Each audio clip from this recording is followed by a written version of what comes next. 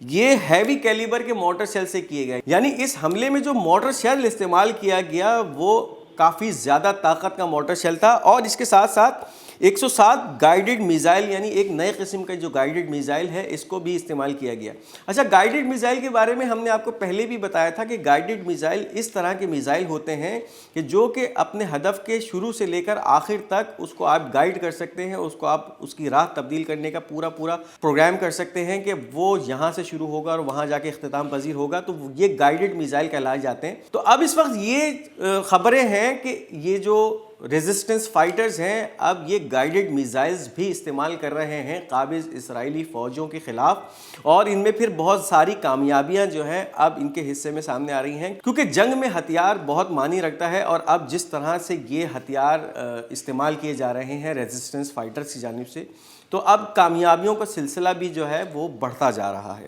دوسری جانب مجاہدین بریگیڈز: our مجاہدین along with القدس brigade carried out a sniper operation against one of the occupation soldier and targeted a gathering of Israeli soldiers with al-Sair missile in al-Qasasib neighborhood in Jabalia camp. اب یہ بھی ایک Jabalia camp سے خبر سامنے آ رہی ہے جہاں مجاہدین بریگیڈ نے القدس بریگیڈ کے ساتھ مل کر ایک کارروائی کی ہے، اور ایک جانب تو اسنائپر سے نشانہ لگایا ہے ایک اسرائیلی قابض فوجی کا اور اس کو ہلاک کیا ہے، اور اس حملے کے ساتھ ساتھ اسرائیلی فوجوں کی ٹولی پہ بھی حملہ کیا گیا ہے جو کہ سعیر میزائل سے کیا گیا ہے، اور یہ قصائب کے علاقے میں، جبالیہ کیمپ کے قصائب کے علاقے میں کیا گیا ہے غزہ شہر میں۔ تو یہ بھی ایک بھرپور کارروائی اس وقت سامنے آ رہی ہے مجاہدین بریگیڈز کی، جو کہ انہوں نے القدس بریگیڈ کے مجاہدین کے ساتھ مل کر کی ہے۔ اب آپ کو یہ بھی بتاتے چلیں کہ اس وقت جتنی بھی ریزسٹنس فیکشنز کام کر رہی ہیں غزہ کے اندر، اس میں سے کچھ تنظیمیں تو ایسی ہیں جو کہ مکمل طور پہ مسلح جد و جہد کر رہی ہیں، لیکن بہت ساری تنظیمیں ایسی بھی اب تک ان کے ساتھ شامل تھیں جو کہ ان مسلح تنظیموں کے ساتھ غیر مسلح جد و جہد میں شامل تھیں، یعنی اس دوران وہ مسلح ریزسٹنس فائٹرز کے ساتھ ٹرین ہو رہے تھے۔ اب اس وقت جو خبر سامنے آ رہی ہے، حماس کے کچھ آفیشلز یہ کلیم کر رہے ہیں کہ اب یہ تمام فیکشنز جو ہیں یہ مسلح جد و جہد میں شامل ہو گئے ہیں، اور اب اسرائیل کے خلاف یہ تمام فیکشنز جو بھی اس وقت فلسطینی فیکشنز تھے یہ اب مسلح جد و جہد کر رہے ہیں، اور اب تمام فرنٹ لائن پہ لڑ رہے ہیں۔ تو اس وقت جس طرح کی کامیابیاں سامنے آ رہی ہیں اس سے یہ محسوس ہوتا ہے کہ جتنے بھی اس وقت ریزسٹنس فیکشنز ہیں وہ بھرپور ایگریشن موڈ میں سامنے آ چکے ہیں، اور اب اسرائیل کے خلاف جو کارروائیاں تھیں ان کی شدت میں اضافہ ہوتا جا رہا ہے۔ اب آپ کو یہ بتاتے چلیں کہ اس وقت اسرائیلی میڈیا ایک خبر کلیم کر رہا ہے، channel 12: An unprecedented confrontation between the chief of staff and government ministers against the backdrop of army's performance in Gaza۔ یعنی کہ ایک بے مثال تصادم کی کیفیت چیف آف آرمی اسٹاف جو کہ اسرائیلی چیف آف آرمی اسٹاف تھا الوف ہرزی، اس کے درمیان اور اسرائیلی گورنمنٹ کے بہت سارے منسٹرز کے درمیان تلخ کلامی ہوئی ہے اور ایک تصادم کی سی کیفیت سامنے آئی ہے جب یہ معاملہ اس طرح ہوا کہ اسرائیلی منسٹرز یہ الزام لگاتے رہے چیف آف اسٹاف پر کہ تمہاری آرمی غزہ کے اندر کوئی خاطر خواہ کام نہیں کر رہی، کوئی خاطر خواہ نتیجہ حاصل نہیں کیا جا رہا تمہاری فوج سے اور وہ شکست کھاتی جا رہی ہے۔ تو اب آپ یہ دیکھیے کہ اس وقت اسرائیلی ایوانوں میں بھی یہ بات کھل کر اب سامنے آنا شروع ہو گئی ہے کہ اسرائیلی فوج تمام تر وسائل، تمام تر دنیا کی بہترین ٹیکنالوجی اور اپنے آپ کو دنیا کی بہترین فوج کہنے کے باوجود بھی کس طرح سے اس وقت غزہ کے اندر ایک شکست خوردہ فوج بنتی جا رہی ہے، اور مجاہدین جن کے پاس اس وقت اسرائیل کے مقابلے میں اگر ہم مجاہدین کا موازنہ کریں تو ٹیکنالوجی کے حوالے سے بھی کوئی موازنہ نہیں ہے، ہتھیاروں کے حوالے سے بھی کوئی موازنہ نہیں ہے۔ ایک چیز جو اس وقت غالب ہے اسرائیلی فوج پر مجاہدین کی، وہ ہے ان کا جذبہ ایمانی۔ جس جذبہ ایمانی سے اس وقت مجاہدین لڑ رہے ہیں اور اس وقت اس جنگ کو گھمسان کی شکل دیتے جا رہے ہیں، اس کو سلام ہے، اور یہی وہ ایک نقطہ ہے جو کہ اس جنگ کو مجاہدین کے کھاتے میں کامیابیوں کے سہرے ڈالتے جا رہا ہے، اور مجاہدین کو اب بہت ساری کامیابیاں حاصل ہو رہی ہیں باوجود اس کے کہ بہت سارے فلسطینی اس جنگ کے اندر، اس نسل کشی کے اندر اب تک شہید ہو چکے ہیں، اپنی جانیں دے چکے ہیں۔ لیکن ریزسٹنس فائٹرز کا جو اس وقت مورال ہے وہ بہت بلند ہے، خدا کی مدد شامل حال ہے ان کے، اور جو جذبہ ایمانی ہے جس سے وہ اس وقت لڑ رہے ہیں، تو کامیابی انشاءاللہ بہت جلد ان ریزسٹنس فائٹرز کے قدم چومنے والی ہے۔ تو یہ چیزیں ہیں اس وقت جو اسرائیل کے اندر سے سامنے آ رہی ہیں، اور اب جو ہے وہ کیفیت جو ہے بہت خراب ہوتی جا رہی ہے۔ تو یہ تھا آج کا ہمارا منظرنامہ۔ امید کرتے ہیں آپ کو یہ منظرنامہ پسند آیا ہوگا۔ اپنی قیمتی آراء کا اظہار کمنٹس میں ضرور کیجئے، اس ویڈیو کو لائک کیجئے، شیئر کیجئے، اور ہمارا یہ چینل پاک گولڈ میڈیا، اس کو سبسکرائب کرنا مت بھولیے۔ اپنا بہت بہت خیال رکھیے گا۔ انشاءاللہ اگلی ویڈیو میں آپ سے ملاقات ہوگی، تب تک کے لیے خدا حافظ و ناصر۔